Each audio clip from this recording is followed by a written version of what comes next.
Hey guys, Robert the Realtor here. Just want to go over something the National Association of Realtors sent out. What it talks about is the new consumer guides listing agreement. It's 4 parts. I'm not going to bore you with all 4 parts. I'll make 4 different videos. Talks about sellers concessions, multiple listing services, fair housing, and listed agreements.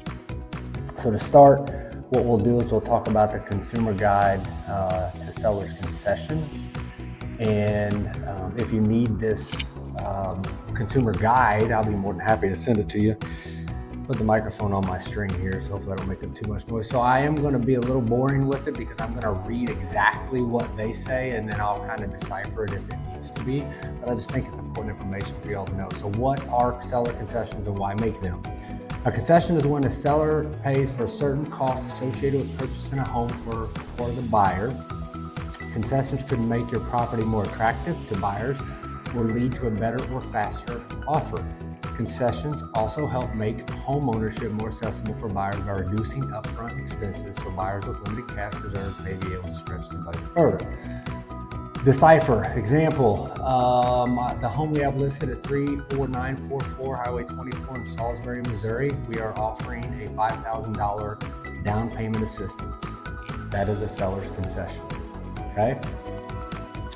What are some examples of concessions I can offer? So, exactly read. You have options. Concessions can include covering costs associated with title search, loan origination, inspection, homeowner association, real estate taxes, home repairs, or updates. They can also be used to cover fees for professionals like agents and appraisers. So now that's a little bit different, right? Because the seller's concessions, as far as agents getting paid, those two didn't go together. Now they are. So as an example, let's say that you have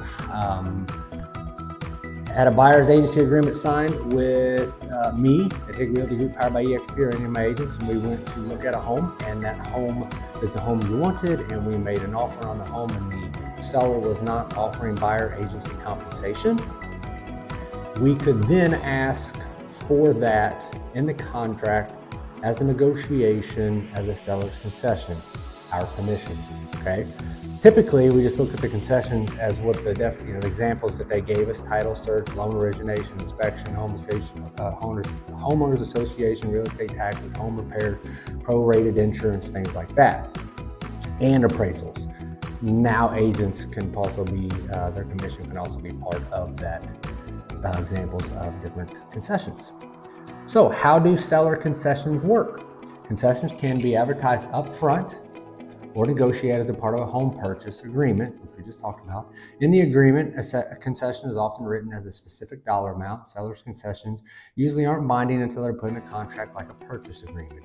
Example, let's say that we've had this example. We have a contract on a home. The inspector went out, did the inspection and found a few things wrong with the house, which all inspectors do, even on new builds. And they said in lieu of repairs, they asked for a concession, just an amount of money. After negotiating, they did get a seller's concession of X amount of dollars. Okay, so that could be a way that that's used.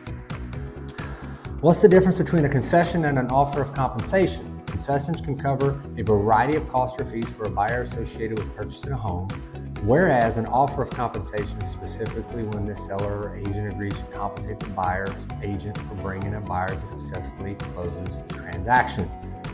Hopefully you understood that. That's the difference between a concession and an offer of compensation. Both can be used in the contract. How do I tell buyers I'm offering concessions?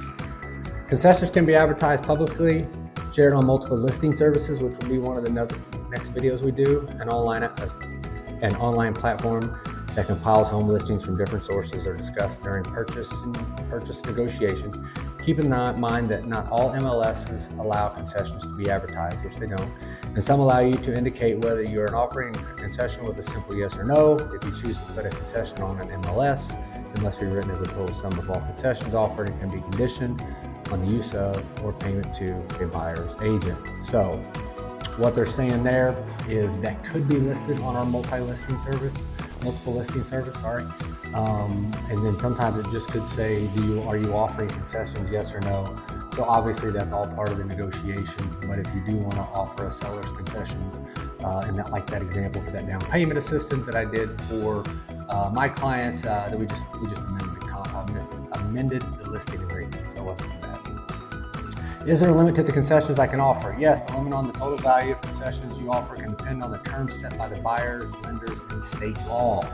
However, any payment you offer towards a buyer broker's fee is excluded from the limits set by the buyers, lenders, and must be made off MLS. So basically saying that any compensation to the buyer's agent is not going to be on the MLS. But there are limits. You just have to work with your realtor, and they'll know the state laws by then, and also the lender too, because the lender's going to play a factor in that as well. So the next question is, how do I know what option is best for me? Find a good realtor. So I spend almost every day looking at this stuff. And like I said, this was a pretty long video. I'm going to try to shorten them up. This is 4 parts, and they're all kind of boring. Let's just face it. The next one we'll talk about the multiple listing services. The next one after that, fair housing and the listing agreements. We're not going to spend a bunch of time, but these came out from the NAR for consumer guides. So when I'm reading them back to you as they should be, as you're reading them. And I just want to make sure that you understand that we know here at Hague Realty Group powered by EXP, we're doing everything that we're supposed to do, even though the rules keep changing, like the weather. So either way, Robert the Realtor here to help you out. Hague Realty Group powered by EXP, me, Jackie, Paul, or Scott. Appreciate you guys' time. Thanks. Have a great day.